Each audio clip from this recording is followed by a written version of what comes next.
both the President and Mrs. Roosevelt would talk a lot about what went on.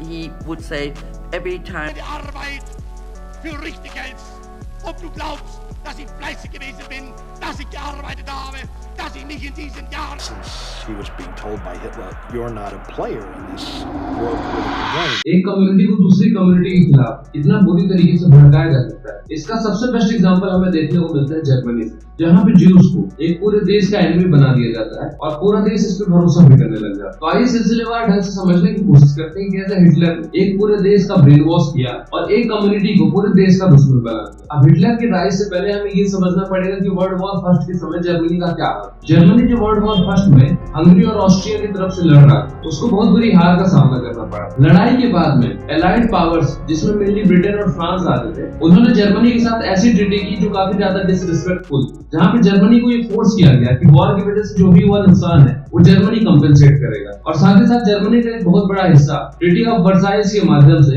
Allied powers ने आपस में बांट दिया। और वर्ल्ड वॉर फर्स्ट का जर्मनी के ऊपर असर ये पड़ा कि पॉलिटिकल, इकोनॉमिक और सोशल लेवल पे जर्मनी में एक टर्मोइल आ गया। हालांकि वर्ल्ड वॉर फर्स्ट खत्म होने के बाद में जर्मनी में एक डेमोक्रेटिकली इलेक्टेड गवर्नमेंट आ जो वहाँ के बिगड़े हालात को संभालने की कोशिश करती है। पर ये देखने में आता है कि 1920 के दशक में जर्मनी की हालत बद से बदतर होती जा रही है और उसके साथ साथ 1929 में इकोनॉमिक डिप्रेशन ने जर्मनी की कमर तोड़ के रखी। अब ऐसे में जर्मनी को एक ऐसे कैरिस्मेटिक लीडर की जरूरत थी जो जर्मनी को इस बुरे हालात से उभार सके और उसे वर्ल्ड लेवल पे एक फिर से डोमिनेंट कंट्री बना सके। ऐसे में एंट्री होती है हिटलर की। हिटलर जो वर्ल्ड वॉर फर्स्ट में जर्मन आर्मी की तरफ से लड़ रहा था, वो घर वापस लौटता है और 1923 में नेशनल वर्कर्स पार्टी ज्वाइन कर लेता है और अपने कैरिस्मेटिक पर्सनालिटी और स्पीकिंग स्किल्स के माध्यम से उसने नेशनल वर्कर्स पार्टी में धीरे धीरे अपना प्रभुत्व बढ़ाना शुरू किया और हायर पोस्ट पे जाके काबिज हो गया। उसी साल हिटलर ने म्यूनिक में बवारिया गवर्नमेंट के ऊपर coup करने की कोशिश की, पर हिटलर इस कोशिश में सक्सेसफुल नहीं हुआ और उसे गिरफ्तार करके जेल भेज दिया गया, जहां पर हिटलर ने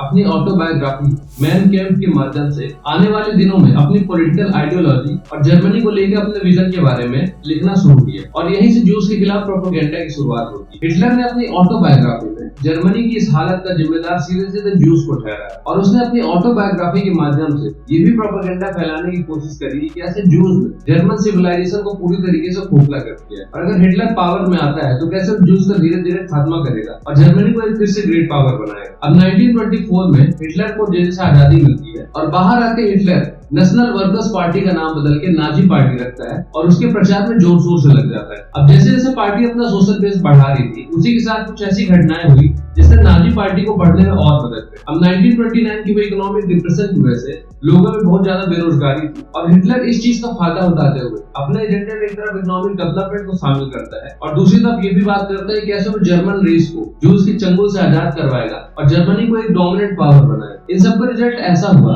कि Nazi party majority of Germans को ये कन्विंस करने में सफल हुई कि ज्यूज की वजह से ही सारी प्रॉब्लम। और आने वाले इलेक्शंस में 1931 में कंडक्ट कराए गए थे, उसमें हिटलर की पार्टी को एक बहुत बड़ी मेजॉरिटी मिलती। अब प्रोपेगेंडा का सेकंड स्टेज यहाँ से शुरू होता है। पावर में आते ही हिटलर ने एक प्रोपेगेंडा मिनिस्ट्री बनाई जिसका हेड बनाया गया जोसेफ गेबल्स को। माना जाता था कि जोसेफ गेबल्स प्रोपेगेंडा फैलाने में काफी ज्यादा चतुर था और उसने प्रोपेगेंडा मिनिस्ट्री और पावर के माध्यम से कम्युनिकेशन के सारे मीडियम्स को अपने अंडर रख लिया था, जैसे न्यूज़पेपर, रेडियो, टेलीविजन और यहाँ तक कि फिल्म इंडस्ट्री भी हिटलर की प्रोपेगेंडा मिनिस्ट्री के अंदर काम करने लग गई थी और लगातार मास स्केल पे लोगों को ये कन्विंस करने की कोशिश करी जाती कि कैसे जूस ने इस देश को बर्बाद करने का काम किया है। साथ ही साथ ऐसी मूवीज बनाई जाने लग गई थी जहाँ पे जूस को ऐसे दिखाया जाता था कि उन्होंने अमेरिका और ब्रिटेन के साथ मिलकर जर्मनी को बर्बाद करने का काम किया और ये सब लंबे समय तक चलता चला गया, जिसकी वजह से लोगों को भरोसा होने लग गया कि जूस की वजह से ही सारी समस्याएं हो रही। उसके अलावा हिटलर ने माइक्रो लेवल पे भी प्रोपेगेंडा शुरू किया। उसने एजुकेशन करिकुलम को नाजी पर्सपेक्टिव से लिखना शुरू किया, जिसमें जर्मन हिस्ट्री को ग्लोरीफाई किया गया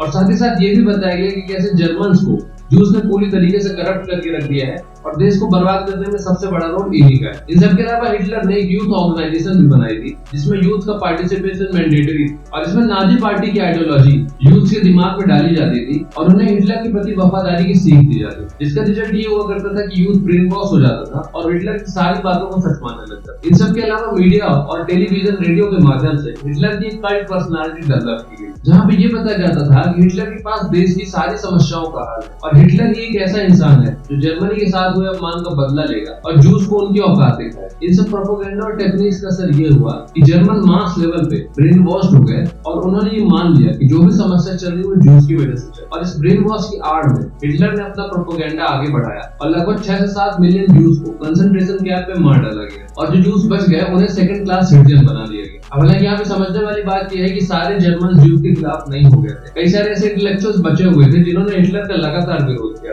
लेकिन जब गवर्नमेंट मशीनरी के माध्यम से एक ही झूठ बार बार बोला जाता है तो इन इंटेलेक्चुअल्स की बात ज्यादा लोगों तक नहीं पहुंची और बार बार बोले जाने वाला झूठ लोगों को सच लगने लगा। और ये समझने के लिए कैसे जर्मन्स ने जूस की मदद की थी, एक काफी अच्छी फिल्म है जिसका नाम है सिंडर्स लिस्ट। इसको देखा जा सकता है। तो इस घटना से समझ में आता है कि जब लोग क्राइसिस में होते हैं तो एक ऐसे लीडर के पीछे अलाइन होने की कोशिश करते हैं जिसके पास सारी समस्याओं का हल कम से कम दिखाई देता है। वो अलग बात है कि वो समस्याओं को सॉल्व कर पाता है या फिर नहीं कर पाता है। तो आज की वीडियो में बस इतना ही, पर जाते जाते मैं आपको कहूंगा कि चैनल को सब्सक्राइब कर लीजिए और बेल आइकन को दबा लीजिए, जैसे ऐसे इंफॉर्मेटिव वीडियो आप सबको समय समय से मिलते रहे।